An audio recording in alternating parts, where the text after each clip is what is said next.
It's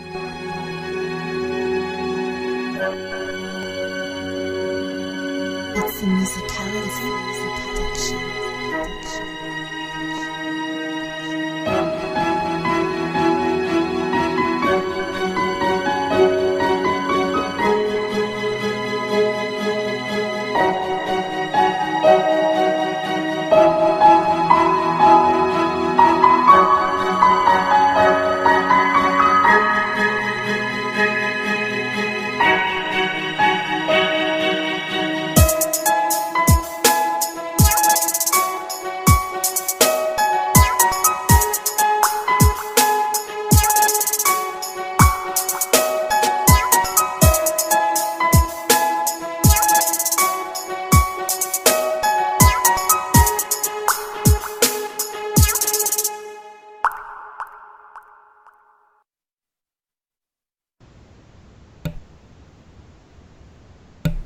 Hello, and welcome to this week's episode of the Esoteric Podcast.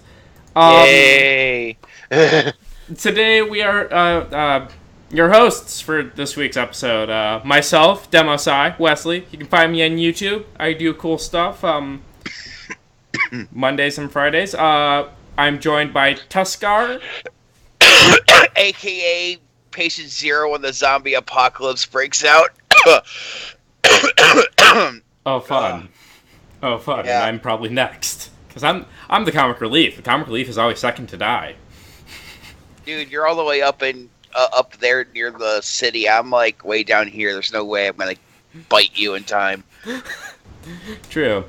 But, yes. Tuskgarr does live streaming things, except he's on hiatus, right? Yep. Yeah, okay. Yep, I'm still on hiatus. And usually we have a third person who does this intro stuff. TJ Bunker, Travis.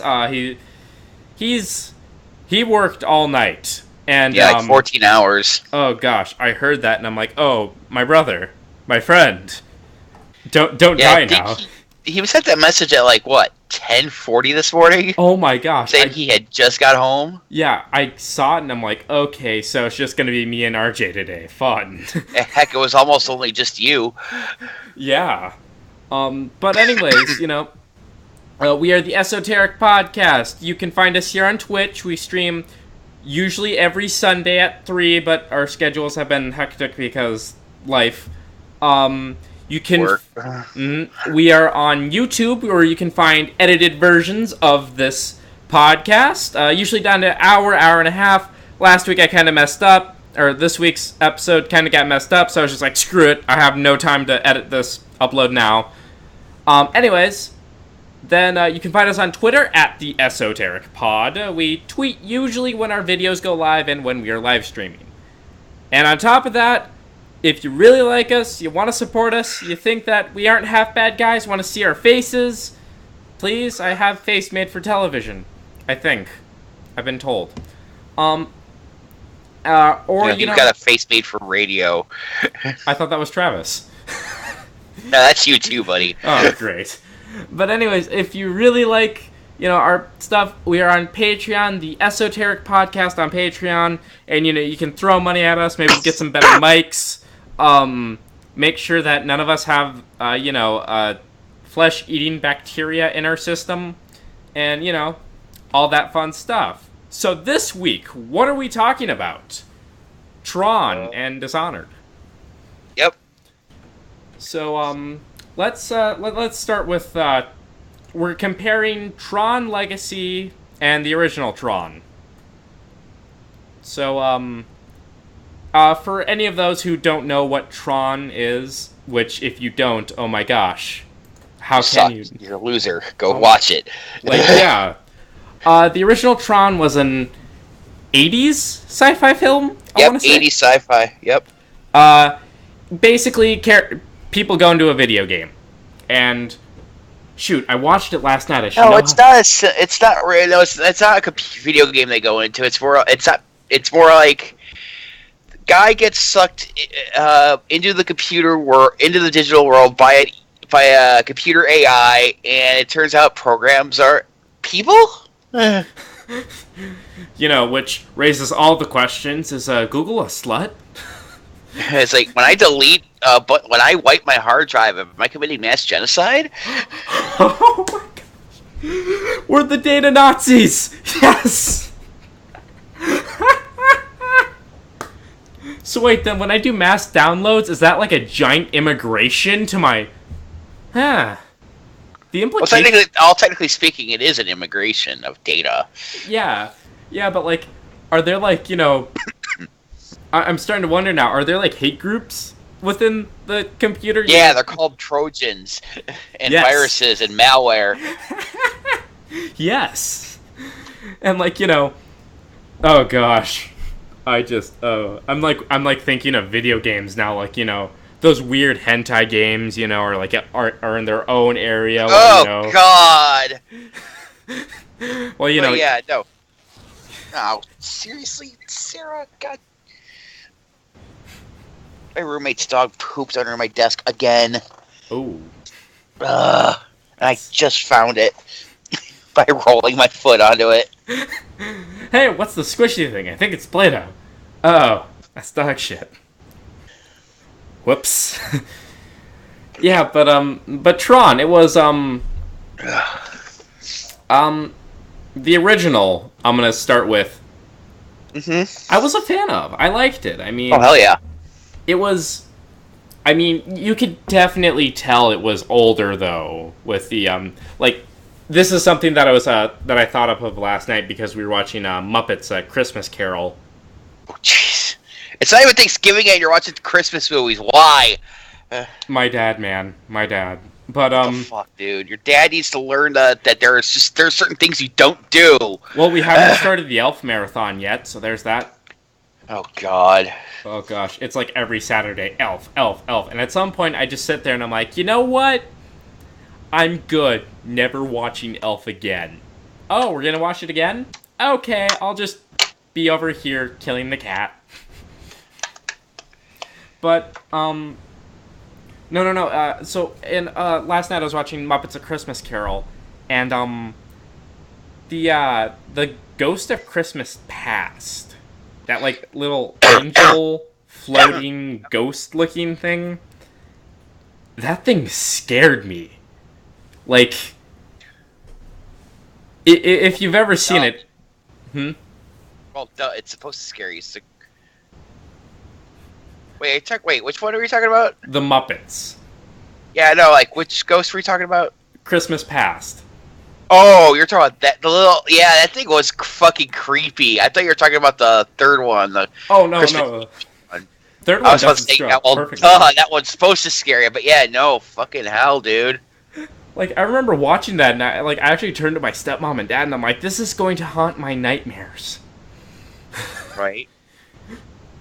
But, it's one of the things I talk about with the 80s. CGI was just kind of beginning, I'd say, in the 80s, if I am correct. Oh, you know what's something? Yeah, you know what's something funny about the first original Tron movie from the 80s? They were disqualified from ever receiving I think it was an Oscar. Oh, what happened? Yeah, for special effects, because the Academy was like, "Oh, you used computers to help make these effects, therefore you cheated, therefore you don't qualify." And now look at these days, like everybody uses fucking computers for special effects. Oh my gosh, wow, that's bad. That's bad. All right. Like, oh wow. That does make me wonder though. How did Spy Kids 3D do? Because just a random tangent I was thinking of, because that thing was CGI out the wazoo. I mean, that movie sucked. We don't talk about it. That was my childhood, man. I had a terrible childhood. The original Tron was my childhood because I was born in '87. My parents bought that on like VHS, and like I used to have no, seriously, like when it came to Disney movies, my mom had like an entire media bookcase dedicated to those VHS tapes of Disney's that said like the classics series and everything. Oh, yeah. I know what you're talking about. VHS tapes that if I still had them and they were in good condition, they'd probably be worth about a good couple $100 a piece. Oh gosh, because when I was like 7, we were still using VHS. I think I still have a couple of those lying around at my mom's house. I have ideas for those VHSs. I might not have to work when I move back down. If I get $1 million off one, which would be amazing. But yeah. So Tron, the original. I have to confess something. I didn't see the original first. I saw Legacy first. Oh, you poor bastard. And that's where I might be a little biased here, but I don't think Legacy is as bad as people make it out to seem. Oh no, I don't think it was bad, but it definitely could have been better. Yeah. Which that seems to be the continuing trend on here, you know. Movies from the past suck a lot more. No, correction. Movies from the past rock. Movies that were remade, like the Ghostbusters one, just apparently suck. Unless you're me, because I liked the new Ghostbusters movie. Oh. I mean, the humor was weak as hell, yeah, but I still enjoyed it. I don't know. My main problem with that was that, you know, it got to a point where it felt less like a Ghostbusters movie and more like every other supposed comedy movie nowadays, if you know what I'm talking about. Yeah, it really didn't. They didn't really try to spend time on the creepiness factor like they should have. Mm. Which is weird, because some of that CGI just scared me to death. Right. But no, with Tron, the original Tron was like one of my favorite movies growing up, though. I used to watch it like all the damn time. Well, yeah, back when Tron Legacy came out, I think they did a DVD re-release of the original Tron. Yep. My mom rented both of those movies one weekend, and the original Tron, I ended up watching like 4 or 5 different times over that weekend and just loving it to death because it really interested me. And then, you know, I watched Tron Legacy, and admittedly I'd seen Tron Legacy first, so, you know, I was like, hey, this seems like a really cool movie and a really nice idea. But afterwards I'm like, why the fuck is it so dark? Dude, I liked Tron Legacy, but with the thing about here's just something I want to bring up with Tron Legacy, by the way. How the hell did Flynn hide that goddamn laser thing in his basement of his arcade? Because think about it. In the original movie, it had like that whole laser array took up like an entire like multiple story like building, essentially. Like it took up several rooms of equipment to power that damn thing, and somehow he was able to sneak it into the basement of his arcade. Oh yeah, oh gosh, I remember seeing that, and I'm like, wait, what? How does that work? Yeah, I actually didn't get to watch Tron Legacy because crunch time happened, and I started a Friends marathon like a dumbass. But I did get to watch the original Tron. And just remembering what I saw of Tron Legacy versus the original Tron, there's one thing, like when they were in the computer or what have you. I think it was explained in Tron Legacy, but why the fuck is it so dark?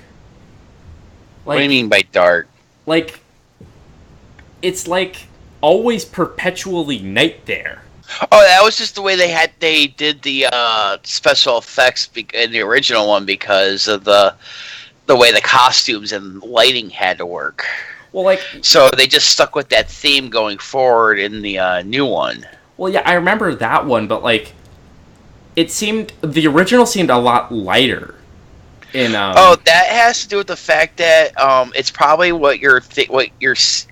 it's probably a trick with your eyes, because what's going on is you see they had to put like a lot more coloring and stuff on a frame by frame basis in the original one.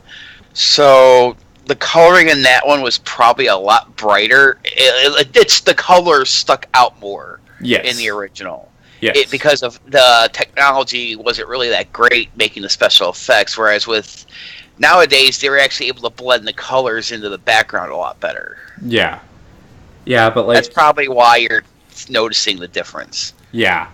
But yeah, overall, I mean, yes, there are parts of Tron Legacy that just have me sitting there like, why did we do this? I can't name any off the top of my head because, damn it, I should have watched it. Right.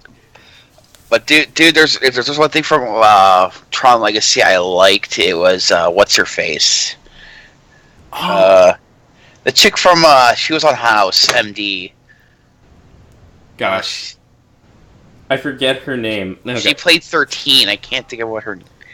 I loved that character from House. Like Olivia something. Olivia Wilde. Was it Olivia Wilde? I think it was. Okay. Wildy? Yeah, I think it was Olivia Wilde. I'm pulling her up on IMDb right now. Yep. Yeah, she played Quora on Legacy. Mm-hmm. Yeah, she is one of my favorite actresses because, I'm a House fanboy. Yeah. Yep. But no, I loved fucking, dude, in the original and in the second movie, I loved the design of like all the vehicles and shit. That was like some of my favorite things. Oh my gosh, I remember seeing those, and at the time, I've got to. Sorry, go ahead. Okay, so here's a little nostalgia trip for me. Did you ever watch the Yu-Gi-Oh animes? Yes. Did you ever watch 5Ds? No. Okay, 5Ds was popular when I was really getting into Yu-Gi-Oh, and I remember Tron Legacy was coming out around the same time that I was watching 5Ds. And I was just like, I love these motorcycles. Can I have, like, the motorcycle from Tron Legacy and use that in 5Ds to duel monsters? Because that was a thing in 5Ds, you know. They could duel while driving motorcycles. That sounds a lot better in my head, but God, does that concept sound dumb.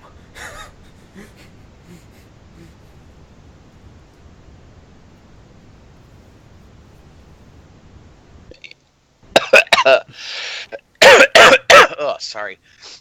No problem. By the way, can we talk about freaking Jeff Bridges' putty face in the new movie? I think I'm remembering what you're talking about. How they use that CGI shit to make him look younger in the Oh yeah. For the whatever I can't even think of the name of the character. It wasn't Flynn's character. It was like the program he was designing or whatever. Yeah, I think I know what you're talking about. Yeah, that was like, don't get me wrong, I understand that CGI can be used in a lot of good ways, but aging down actors is very rarely good. Yeah, they looked like, I swear to God, the CGI for that was so bad. It looked like they took silly putty and like stuck it to his face to make it look better. Here's my question: was it as bad as Food Fight? Oh God, no, nothing's as bad as Food Fight. 2 hours of my life I will never get back. I am ashamed to say I sat down and marathoned that bitch. But yeah, this comparing the original to the newer Legacy one, it's very weird because you can tell that the original has aged. Right. And like usually when I look at comparing to an older film to a newer film, especially movies like Tron, I try to look at it through the lens of how would this fit in with that decade's, in Tron's case, CGI, which, wasn't it like the first movie to use CGI? It was one of the first. Okay. I don't think it was the first, though. Okay. But I'm assuming back in the 80s, and you could have better clarification, but that shit must have looked amazing. Oh yeah, especially for back then. Dude, back then, like it's like if you were to, comparing a movie back then to now, it's like, if you would have taken a person to see the special from like from like back when like movies were first coming out, and like stuck them and like made them watch like Transformers or something like that, they'd be like, how'd you get those real fighting robots on the screen? Yeah. And it's one of the things where and I like, I look at the CGI now for Tron Legacy, and I don't mean to completely like, bash it or anything, but I get the smallest feeling that it Tron Legacy is aged as well. I mean, a bit. Oh yeah, I mean, duh. I think that goes without saying. I mean, it's been out for like how many years now? Like 3 or 4. I want to say 3 or 4. Yeah, it came out 2013. Yep. Yeah, it was Yeah, but it. Rewatching the original and kind of watching the half watching, half trying to remember how did the original even go, because Netflix doesn't seem to have it. Both are pretty decent movies. Or correction, the first one is really good. I wouldn't say blown away. I was a big fan of the first one after having seen it after watching the second one. The second one, it's decent. It's one of those ones I would definitely be like, hey, throw it on if, I have like a date night or something. Right. But yeah. Wait, you have a date night? Well, I am dating honest. someone, but there's not usually a date night that we have. We just kind of call each other and are like, hey, Wesley, your left hand doesn't count as a date. Damn it, Molly, we have to break up. Wait, what about my right hand? It doesn't count either. No, but I, in all seriousness, I do actually have a girlfriend. Which is apparently on the internet, like, saying that I totally have a awesome island. Let me guess, she's in Canada. No, she lives in Hutch. Oh. Well, compared to Newham, that's just as bad. Oh, gosh. I've dated... She's like the second chick I've actually dated from Hutch. Oh, weird. Whatever. Anyways, no, so, if I were to have... insult attempts have failed. I got proof, man. That sounded bad. Very bad. But anyways, no, I definitely throw on, Tron Legacy if I was having a date night. It's not one of those movies I would watch because, like, for, like, a special occasion, like, I'll throw on, shoot, what's a movie I watch for a special occasion? Like, Christmas. I'll always watch Star Wars. Mm-hmm. Yeah, it's... Neither movies are bad. I definitely suggest watching both. And so, bottom line for me, even though, wow, this was a shorter segment, I'd suggest watching both. How about you, RJ? Oh yeah, no, definitely watch both of them, but I definitely recommend the original over the sequel. Yeah. There are some things lost on the transition period between the two. Mainly, wasn't it like 20 years between them? Yeah, something like that. The other thing too is like, there's like some stuff in the sequel that doesn't make any sense. Like how did Flynn for years hide that whole computer world thing from his best friend? And then also his best friend was like, "Oh, here, this is like, it was, I can't remember. Didn't he like give the key to the basement or something like that to him?" I think so. Yeah. And like, oh god. Oh gosh, there's so many things. Oh, and the fact that like all those arcade machines were able to power on and work after at least a minimum of a decade's worth of neglect. Oh gosh. Just sitting there gathering dust. Yeah. Oh shoot, side tangent real quick. So you remember we were talking about Independence Day Resurgence versus the original Independence Day, right? Right. My teacher in my Monday night class, he was like, in all reality, the aliens only failed because they're bad network administrators. Oh God.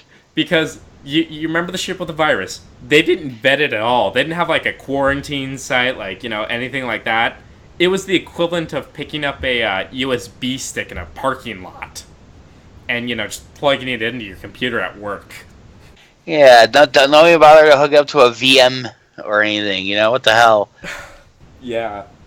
So it was it was just one of those things I forgot to mention forever ago, but yeah. So oh gosh, yeah. But on the topic of Tron, there are a lot of things in the sequel that was never explained, which I don't know. I'd be interested to see, because we have the first Tron Legacy. I doubt they're gonna make a third one, but it'd be interesting in my consideration to see where a third one might go. Yeah, I don't know. I don't think they left all that for. I can't remember how Legacy ended, but I don't think they left it with room for a sequel. Well, we've seen them pull sequels out of thin air before. I mean, that's true. For all we know, there could have been some minor. I think there actually was room for a sequel, if I remember correctly. Yeah, I don't know. It's. I tried to watch it earlier this week, but like stuff kept getting in the way. But I had seen the whole movie in its entirety, like when it first came out and everything. So I remember most of my details for when I watched then. So. Mm-hmm. Yeah, that's what I was kind of going with too, because I got to watch the original Tron, and after watching that, I was just like, oh my god, I love this movie. And then I couldn't find time or the availability to watch Tron Legacy, but it was, from what I remember, it was really good. But yeah, so, gosh, there was a lot of stuff in that movie that was good. The original Tron. Tron Legacy, it had its moments. It wasn't the worst thing ever. It's not Batman v Superman bad. Or Fantastic Four bad. Or we gotta come up with a new comparison. I know. Chart. It's not food fight bad. No, that doesn't work either. Yeah, whatever. It's not bad. Go see it. Yeah, it's not bad. Both of us suggest both movies. The first over the second. But if you're gonna be, like the purist, high elitist, like I have to watch both, then watch it in order. It's pretty good. So, oh gosh, I have a music topic to talk about. And, oh, lovely. So, okay. RJ. AKA something I'm not going to care about. Well, you know Eminem, right? Oh, yeah. Okay.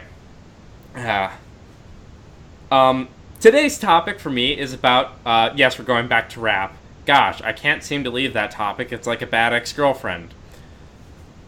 Wow, that rings so true in my life, and I'm so ashamed to say that. But anyways, Eminem, the apparent greatest of all time. Mm-hmm. Not actually greatest of all time, because there's still Biggie and Tupac, which, honestly, Biggie's better than Tupac if you ask me. There's still Tech 9, Kendrick Lamar. There's still... God, I have so many rappers on the top of my head. There's still Mad Child, Locksmith, R.A. the Rugged Man. I'd say Trey the Truth, if we're really getting nitty-gritty. Let's see, who else is there? Wu-Tang Clan, Old Dirty Bastard. Let's see, Dizzy Wright, Hobson, if I'm supposed to go underground and stick underground. But anyways, Eminem. What is my view on the quote-unquote rap god? Oh god, here's where I piss off the internet. I'm a fan of Eminem now, okay? I do listen to Eminem. I do like his music. His music is not something, though, that I will immediately gravitate towards. But there's one thing that I hate people saying. That Eminem is the greatest of all time, the GOAT, the rap god, even though he made a song called Rap God, which was really just him flaunting his lyrical ability and how fast he can rap. But, let's dissect why I view that Eminem is not the greatest of all time. First of all, a lot of the songs, like, Cleaning Out My Closet, Yep. Those real hard-hitting, psychotic, kind of emotional songs. Yeah, pretty much all the shit from the Marshall Mathers LP. Yeah. I've seen it done better. And I hate to say that, because he has some really good... Don't get me wrong. Again, like I said, I like Eminem. He is one of my top 15 rappers. Right. But I've seen others do it, and it might be because... Well, to be fair, that's his old shit from, like, back when I was in, like, junior high. That stuff came back out that album came back out when I was, like, Cleaning Out My Closet and shit like that. That shit came out back when I was in, like, junior high. So, that was, like, back during his, like, I guess if you want to compare it to, like, when you're talking about, like, a poet, it was back during his juvenilia. Like, back during his, like, when he was just getting big on the scene and everything. Yeah. And, I do know that a lot of his, appeal is the fact that, hey, I've been rapping this, or, I shouldn't say appeal, or a lot of the stuff I'm going to judge him on is because of some of his older things, but there's still some of the stuff that draw people to like him as an artist.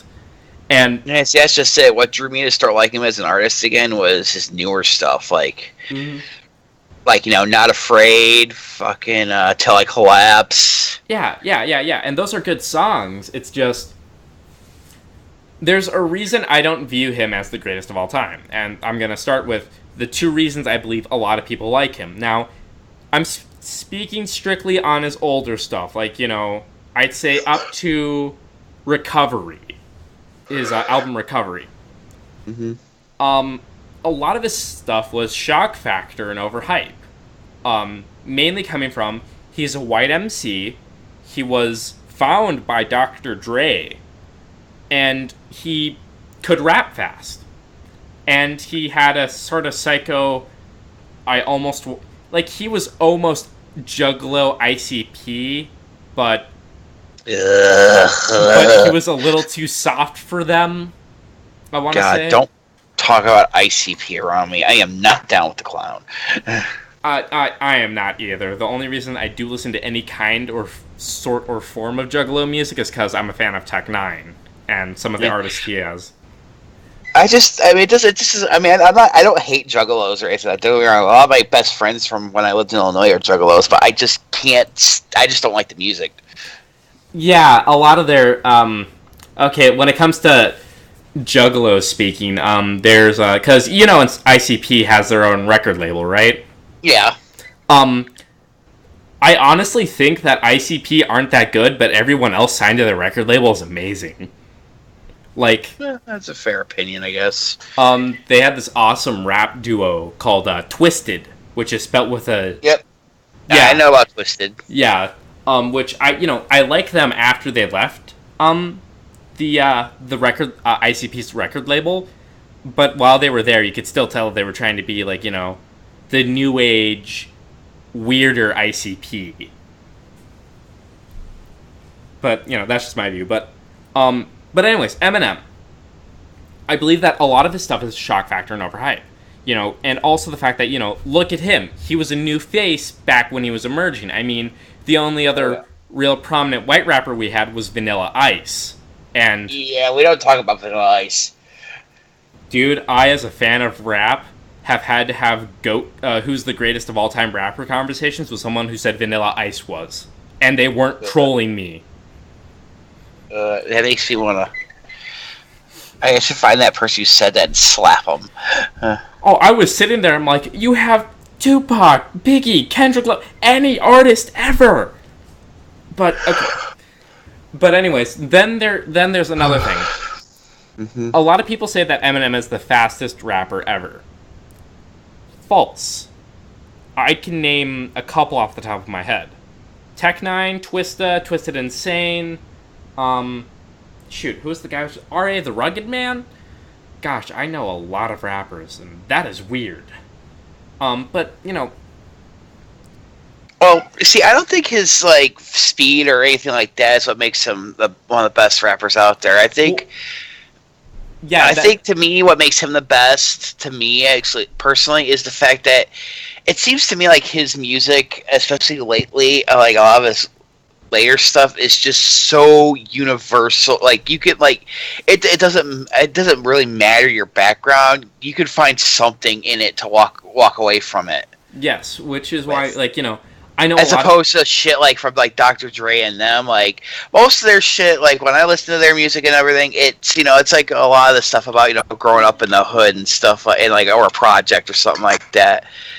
Yeah, you know. Whereas with Eminem's, like especially his later stuff, it's more just about dealing with like just everyday struggles everybody deals with. Yeah, and don't get me wrong, that is part of the reason I'm a huge fan of him, but there are other rappers that do that as well. Like, I don't like it when people are like, he's the only one that does that. No, there's two artists I'm a huge fan of that I can name off the top of my head. Tech-9 and Kendrick Lamar. Now, Kendrick Lamar is admittedly more of the Tupac, Dr. Dre type rapper, but he still has sort of the same message. One of my favorite songs by him, ADHD, he talks about... he's like, yeah, you know, we're ADHD crazy, and like, you know, we're raised in that generation where we're expected to be nothing more than what we are, and, you know, we're crack babies and that stuff. And I was like, I remember hearing that, and I resonated with it personally because, not because I was born in the 80s, but because I do have ADD, and a lot of the stuff he was speaking on resonated with me. I just have to give that a listen then, because I have ADHD, so that might be interesting to listen to for me. Mm-hmm. Well, parts of it are just about, you know, the whole gangster thug life, but a lot of it is about, you know, we are a generation that, you know, is struggling to, you know, work through life and stuff. I'll send you a link after the podcast. Okay. But excuse me. There's another artist who, Tech-9, who I brought up. He does a lot of the same... I shouldn't say same stuff. He does a lot of the similar stuff to Eminem, but he talks a lot about how his success has been the cause for a lot of his problems. Not in the way you're thinking. He mainly talks on, like, you know, one of my favorite songs by him, Burn It Down, talks about how his family, now that he's making money, they're all like, yeah, give us money, you owe us. When a lot of them were saying, dude, you're not going to make it as a rapper. Right. And then, you know, there's artists like that. And then, one I just thought of right now, Machine Gun Kelly. God, I have to really... Rappers need to have better names sometimes, I swear. But Machine Gun Kelly, he has this song called Every Day that talks about, like, you know, a lot of the same stuff Eminem talks about. Like, you know, he's like, you know, I'm facing problems every day. Gosh, let me see if I can recite the hook off of memory. I'm facing problems every day. I can't. But he basically talks about, you know, struggling with, you know, trying to keep the lights on, trying to, you know, make sure that, you know, you don't starve the next month. And then he's like, you know, and then one day you're like, screw it, I'm going to go see my favorite band in concert. But that's only part of the reason I don't think Eminem is the greatest of all time. There's also another big reason, is because a lot of his deep, dark, emotional songs, he is the inventor of that genre to an extent. Mm-hmm. So it's one of those things where it's like, yes, he does it very well, and, like, you know, he is a amazing artist. As I've said, I would suggest Eminem as an artist to, like, you know, your first artist to rapper to listen to. He's an amazing artist. I will say that now. But he invented that genre, which it doesn't mean that he can't be the one that does it perfectly, but it means that there are other ways of looking at it that he hasn't necessarily done. There's an artist I follow called Hobson, who one of his songs was, and Hobson is kind of like Tech Nine meets Eminem, except crazier and more sex-driven, which kind of is both of those, Eminem and Tech Nine. But anyways, Hobson has this song, Caught in the Rain, which again is about his success and how that had a negative backlash on him. But instead of doing what most artists would do in defending his success, he talks about starting over and, like, you know, becoming a different artist completely. And that's a way that I've not seen Eminem look at his music yet, in that dark, angry, serious tone of frame. Mm-hmm. And so anyways, what am I saying here? I do not believe Eminem is the greatest rapper of all time, for many reasons. I'm not saying he's a bad artist. He's a phenomenal artist. I am one of those people who, if you were to ask me, I'd be like, yes, Eminem, go him. If I had the ability to, I'd buy a ticket to his concert. But I do not believe he's the greatest of all time. In my consideration, there are too many rappers to be considered for the greatest of all time that I just say each rapper is good in their own respects. Wow, that was a 10-minute long music segment. I think that's the longest I've ever gone. Yeah, no shit. Yeah. I guess you'll have Travis here to interrupt you all the time. Well, usually Travis interrupts. He's like, yeah, so this is what you mean? I'm like, yes, you understand. Okay. So, was there anything you wanted to add?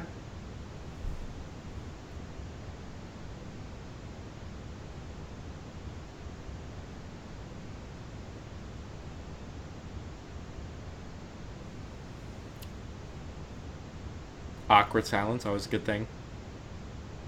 Yeah. Alright, so... wow, we're only 40 minutes in. Yeah. Well, this is the thing. Travis normally has like a lot more to add about these movies, and it gives me more jumping off and stuff. It gives me more jumping off points to go off of, which. Yeah. Wow. Okay. So I might not even have to edit this episode up when I finally upload it to YouTube. Yep. So, Dishonored, the game that got a sequel recently that we're reviewing this week because we're going to review the sequel next week. Oh god, I love this game to death. I have beaten 100% of this game at least 5 times, and that's counting that's not counting my individual runs of the game where I set myself a specific, like, I can only do this. Like, one of my favorite runs to do of the game is when I can never get detected, but I can kill people. Because as soon as I get the ash power-up, the one where you kill someone and they turn to ash, the game is just easy mode for me.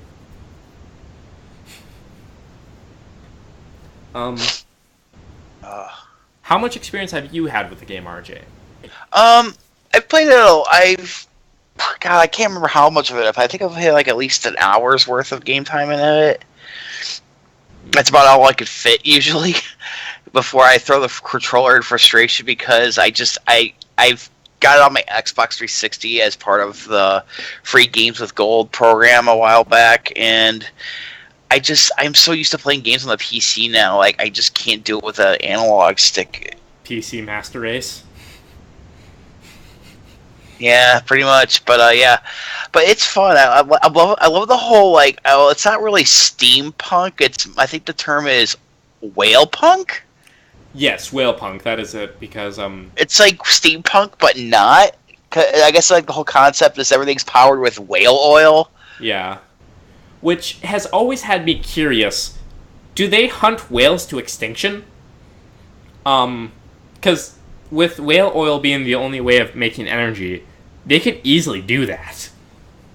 I know, right? But, yeah, oh god, I love this game to death. Honestly. Oh yeah, I know.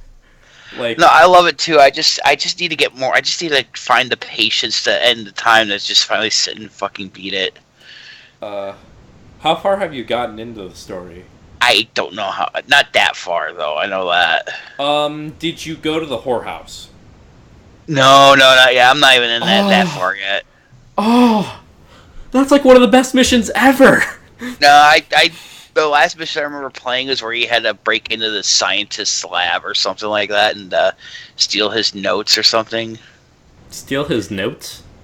Like his notes and stuff like that were being looked for by the city guard, by the Imperial Guard or whatever. Okay, I'm trying. I think it was like his notes on the plague or something. Mm-hmm. Did you? I'm assuming you didn't get the DLC. I think you actually did go to the whorehouse already. Maybe I did. I have no idea. Because it was like this third mission where you had to find Emily. Maybe I did do that. I don't know. It's been forever though. Okay, okay, I know what I'm talking about here, so I can actually talk about the story of Dishonored. Right. Okay. Dishonored is a first-person action adventure stealth combination game. The story starts. You're coming home. The main character Corvo Atano is coming home from this whole expedition to talk about to the neighboring countries about hey, we have the plague. Can you help us out here, please? Which ends up with everyone saying, nope, we're gonna blockade you. Actually, how do you like that? Yeah, by the way, that is one thing I'll bring up now. I hate almost every single... I hate every villain in this game so much. And I hate some of the good guys, too, because they are just so dumb. Like, there's a character who gets, all the DLC centered on him. He's the guy that kills the Empress in the beginning. Yep. His whole logic behind it is, I'm working for hire, man. I just need the money so I can get out of here. By murdering the... I get you're an assassin, so, you really don't care about human lives or anything, but by murdering the Empress of a kingdom, destabilizing it, killing its currency, and thus making you fucked over. Right. Oh, God. And then his DLC. I have not played his DLC, but I've watched enough Let's Plays of his DLC to be like, why are you so dumb? Ugh. But, okay. I should talk about the actual story of Dishonored.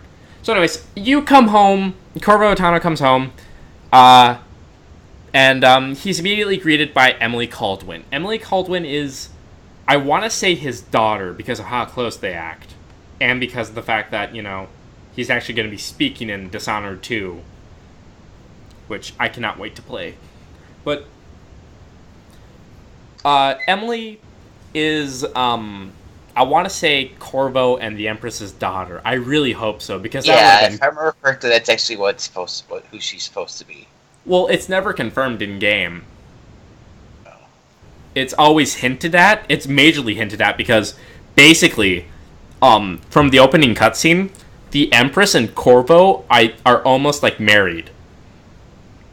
I remember watching this and I'm like, oh my gosh, it's a cute family. And then random guys with gas masks teleport in and kill them. But no, so, you meet Emily, and she brings you to the Empress, and a bunch of assassins come, they kill her, and Corvo then... oh, by the way, there's minimal gameplay during this beginning section, because there was, there was cutscenes heavily. But, then... After that happens, Corvo goes to jail because apparently he killed the Empress because no one else was around and no one's going to believe poor little Emily. Right. Oh my gosh. And then we get, and before that we got introduced to the Spy Master. He becomes the new Emperor. He becomes the High Regent of, Yep. I forget the name of the country even though I love it so much. But Anyways, the story continues. He's in jail. He gets tortured a bit. He goes back to his cell. The Resistance frees him, and they're like, "Hey, Corvo, it sucks being in here. You want to avenge the Empress's death?" Which either Corvo's a major patriot, or please tell me that they were actually married, because that would add so much to the story and fulfill all my fan fictions.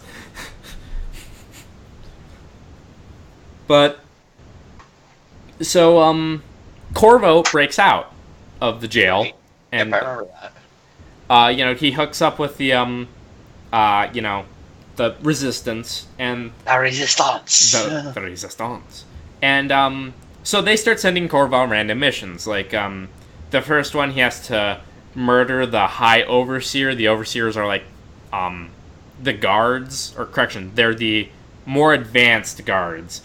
Basically, in gameplay, they become the guys that play the music boxes that let you not use magic, and you end up hating so much because, oh my god, I want to strangle one? Right. But it's so satisfying to throw them off buildings when you're possessing them. Again, I've played this game so many times, I practically know every map by, like, the back of my hand. And I'm still learning things.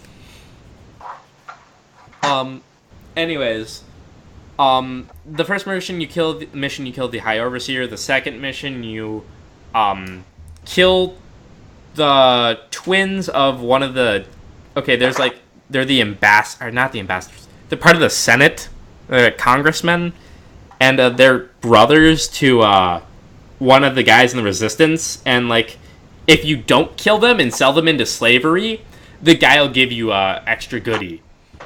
Right.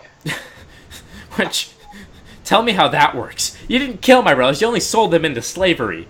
Thank you, you're a good friend. Yeah, that's a thing. Then, after that, you go to Caldwin Bridge. I remember that part. I think it's called Caldwin Bridge. Where you have to break into a scientist guy's laboratory, and you have to kidnap the guy. So that way he can tell you who the High Regent's mistress is, who you then go kill at a party, or you can sell her to be a sex slave to a stalker guy. Yeah, I'll say this now. In Dishonored, you have choices, and those choices affect how the ending goes. Basically, are you going to kill all those guys and leave the bodies out in the open? Yep, you get the chaos ending, and an annoying final linear section that just kills the pace of the... Oh gosh, I love the ending of the game. I do, when it gets more open world, or linear open world, I should say, which sounds kind of contradictory. But... Right. Yeah, but oh my gosh. If you go high chaos route like I did my first time playing through that game, you will hate yourself trying to get to the final mission. Because there's all the zombies and the plagues everywhere, and everyone's like, oh my gosh, this guy's trying to kill me, and you're trying to get through the effing light wall for the 50 millionth time while trying to ride the coal rail, but I'm going to talk about the gameplay after. I swear I am. Anyways, so then after Caldwin's Bridge, after the party, and you sell the chick off into slavery, you go to kill the High Regent, I think. Yeah, you go to kill the High Regent. Killing the High Regent is one of the more fun things, because you have two choices in that chapter. You can go up and kill him, or you can play his personal diary over the radio. I was laughing my ass off when I first found that, because I'm like, oh my god, this guy hates everyone. And it's funny because you then go downstairs and he's like, no, that's not me, you fools, that was doctored. And they're like, no, we don't believe you, and just start shooting him. And I'm like, yes, burn for your sins. But then after that, the Resistance betrays you. What? Yep, they're just like, hey, thanks for helping us. Now drink this little... It gets worse. They're like, here, drink this. They give you some random liquor. It's paralyzing poison. They were going to actually poison you, but the you know the boatman that, like, takes you everywhere? Yep. He's like, let's have mercy on this man. And he only puts paralyzing poison in your drink. And then he just kind of throws the boat out into the middle of the ocean. You end up finding the original person who assassinated the Empress. You have this long thing, and that begins the ending of Dishonored, where it gets open world, right? So you're going through, and you get your stuff back, and you kill the guy, or you spare the guy who killed the Empress, right? Right. And by the way, if you're trying to do that on a no killing run, you're just gonna hate yourself. Because you have to sneak into his hideout, steal the key, and then you have to get out. Oh, excuse me. But you only have enough magic to get in. Oh, lovely. I was sitting there, I was practically screaming at my TV, because I did 4 run-throughs of this game this week. Because I can beat the game in under 7 hours. No, I bet there's somebody listening to us talk right now. It's like, haha, noob. Oh, there are speedrunners who 100% beat the game in, I believe the top is 3.5 hours. Which, I've watched some of those speedruns, and I look at that, and I'm like, that looks fun. I'm just not going to dedicate my life to that for the next 5 years. But, okay, so then you kill the main... You kill the assassin that killed the Empress. You continue, and you meet up with the boat guy again, and he's like, hey, I'll take you to where the bad guys are, if, because, you want to defeat the resistance and put Emily back in power. Here's where the main difference of the final mission comes into play, which I am going to...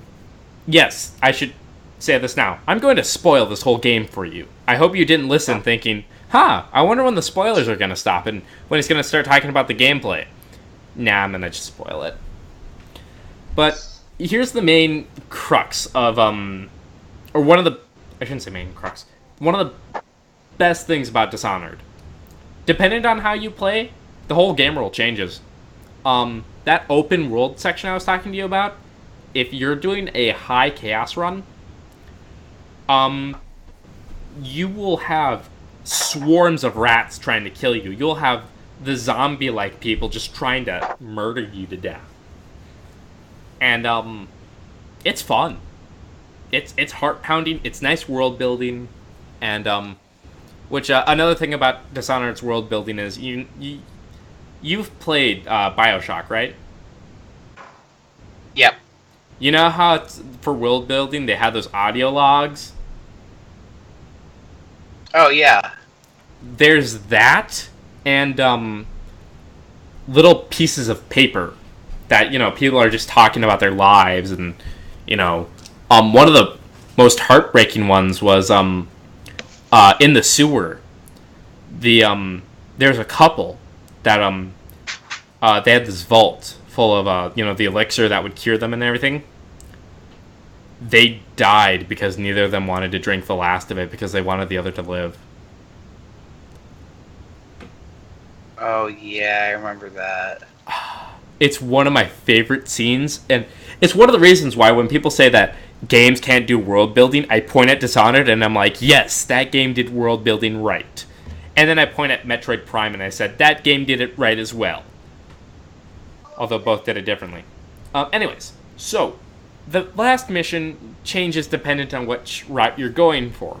If you were like me on your first time and decided to do a high chaos run in which, you're actiony and doing a million things which don't because that is the game's hard mode, you're gonna hate the last mission. You know why? Boatman's like, you've been a jackass this whole time. Takes a flare gun, shoots the flare. That tells everyone you're here. Wow. Oh. I was infuriated when I got to that part. I'm like, I love this game, but fuck this game. Then you go through the last part of it, and if you played your cards right, you can run into the final confrontation with everyone a bit differently. One way is, no matter what, everyone's going to be wanting to kill each other from the resistance. The main guy is going to be at the top of the tower with Emily holding her hostage. The new High Overseer and the new head of the Senate are going to be duking it out below. And either way, the head of the Senate is going to have a, arrow through his chest. Because Whale Punk has crossbows still. That part always got to me, because we have guns, but crossbows are to be silent. I get that, but it's a thing. Right. Oh, yeah. So, and in this last part, we get a lot of character development between the three. The High Overseer really just wanted to be the High Overseer and return the world, return the country back to who it rightfully belonged to. The head of the Senate just wanted to be, head of the Senate, wanted to have a more efficient democracy. And the main leader of the resistance, he's just a douche pool. Fuck him. Right.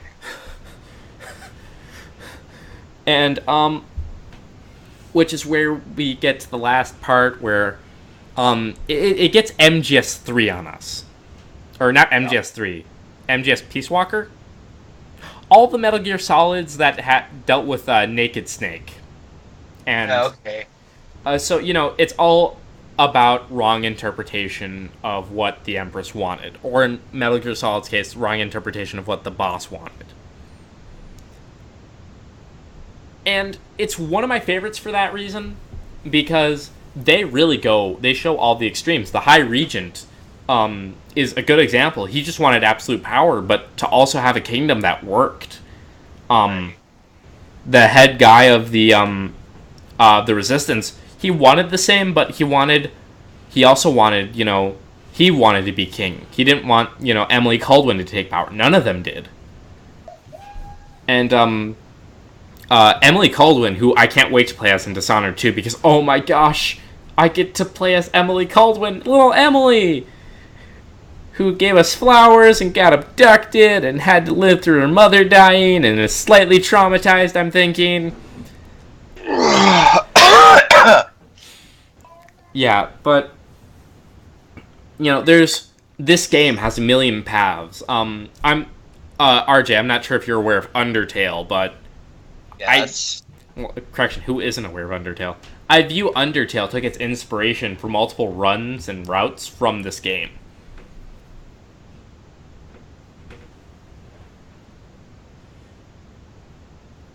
Because there's in Undertale you can have the genocide route where you kill literally everything. The genocide route, you can have the pacifist route. Yep. Yeah.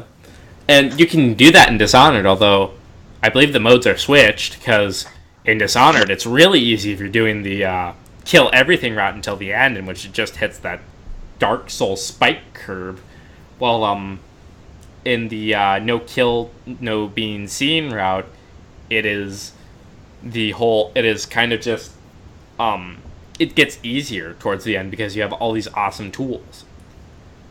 But, the game is taken from a first-person perspective, and it's stealth action hybrid. Very good. What did you think of the gameplay, first of all? Dude, I like the gameplay. If I would have enjoyed it better if it was on my computer. If I played on my computer, because it's just the way my brain works. I can't use console controls anymore. Yeah, which brings me to actually a funny part. Did you know most games that are getting ported from PlayStation Vita or PlayStation Portable have it so that way you have 12 different combinations of... No, correction. So you know how you have your WASD to move around, right? Yep. I noticed this in Final Fantasy Type O, which was a port of Final Fantasy Type O from the PSP to modern consoles. On the computer, it also, WASD to move around. H456 control camera on the number pad.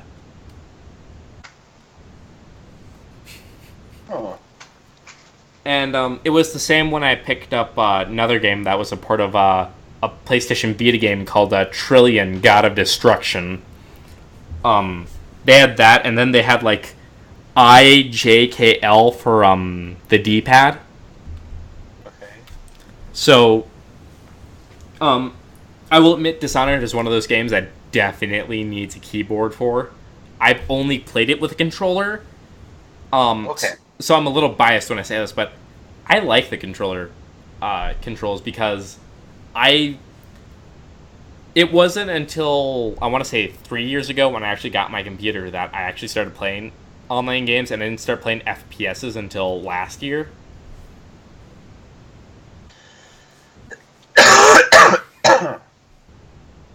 So, yeah. But I definitely think Dishonored could work better with a mouse and keyboard. How much did you pay attention to the world building of the game? Like the random notes and stuff? Oh, I paid a lot of attention to it. I just can hardly remember it right now because my head is so stuffed up and like I'm trying to fight this cold up before going to work tonight. It's one of those things where I have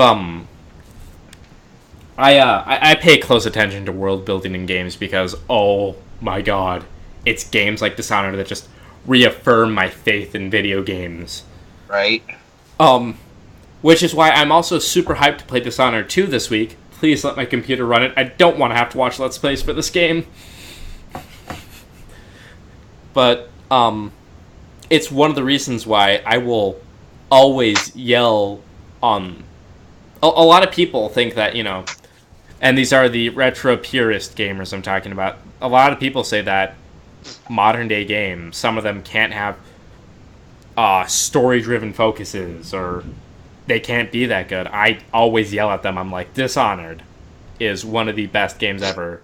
I've played, and like I said, beaten this game, 100%ed it 5 times. I will only do that for it. I will never do that for any other game unless I love that game to death, or I really hate myself.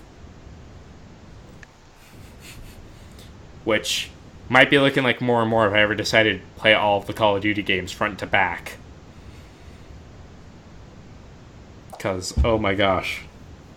Like, the first couple Call of Duties were good. I think it was like MW3 where the series just lost me. Yeah. Because, like, even then, Black Ops came out, and I'm like, I'm okay with this. Then Black Ops 2 came out. And that story, man. That was a story. But, anyways, bottom line for me, Dishonored. I love this game to death. I will suggest it the most heavily of suggestions. I'd suggest it before most classics, like Final Fantasy 7 or 6, or, God, what other games are classics that a lot of people play? I'd suggest it before Thief. Right. And I'm talking the old Thief, not the new Thief. Because, like, the original Thief was really good. The new Thief, I mean, if you're playing stealthily, it's fun, but if you're playing, like, a normal action game, it's shit. No, sorry, I just found something really awesome for Elite Dangerous just now, and I couldn't contain my excitement until you were done talking. Ooh, Elite Dangerous. Isn't that game that, oh gosh. I'm trying to remember. Yeah, it's a space flight simulator set, essentially. Oh, yeah. It was, what No Man's Sky tried to be. But No Man's Sky tried to be better than Elite. It didn't succeed. Yeah.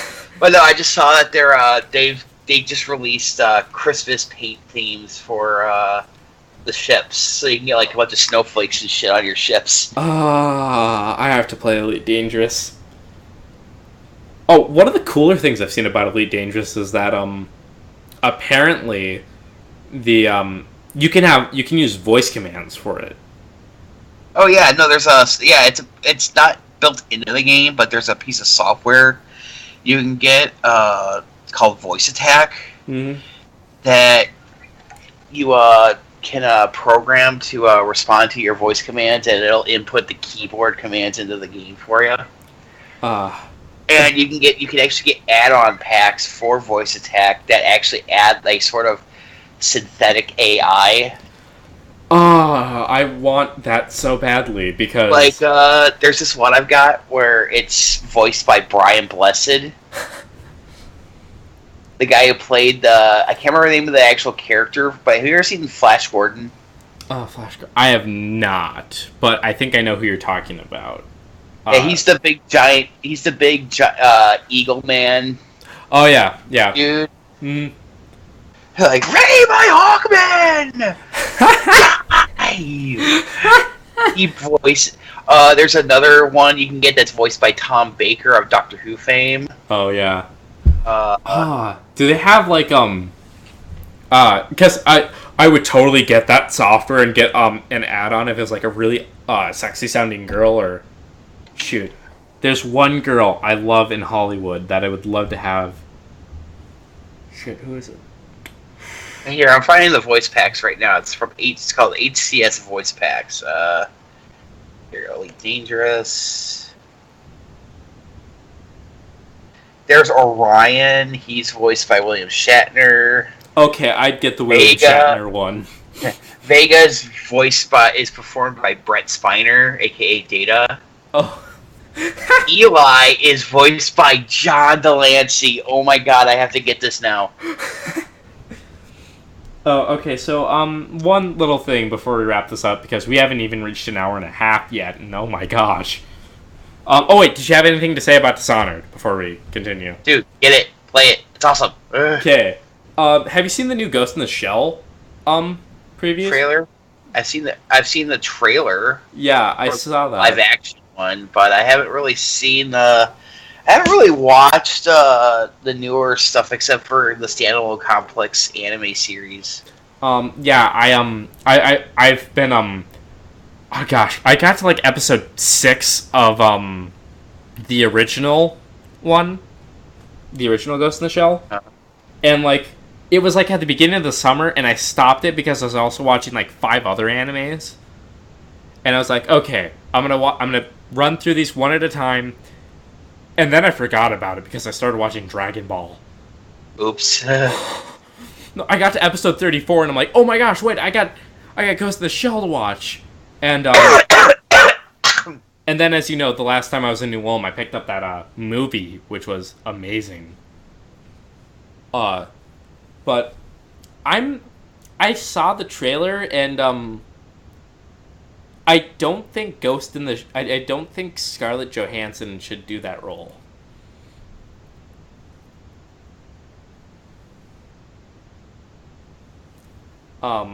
Because there's something about her character that doesn't fit the... Gosh, what was the name of the original character? Major. Mm-hmm. Yeah, Scarlett Johansson just doesn't have that factor to her that... Granted, it's animation versus real life, so I'm kind of... Yeah. stretching it... I'm not going to pass judgment until I actually see the final movie.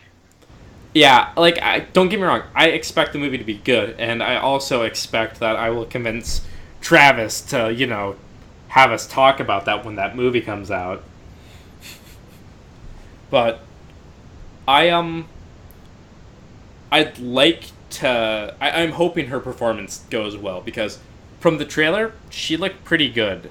Her performance did, but the way she looks compared to the animation doesn't necessarily fit her, is my main thing. But, yeah.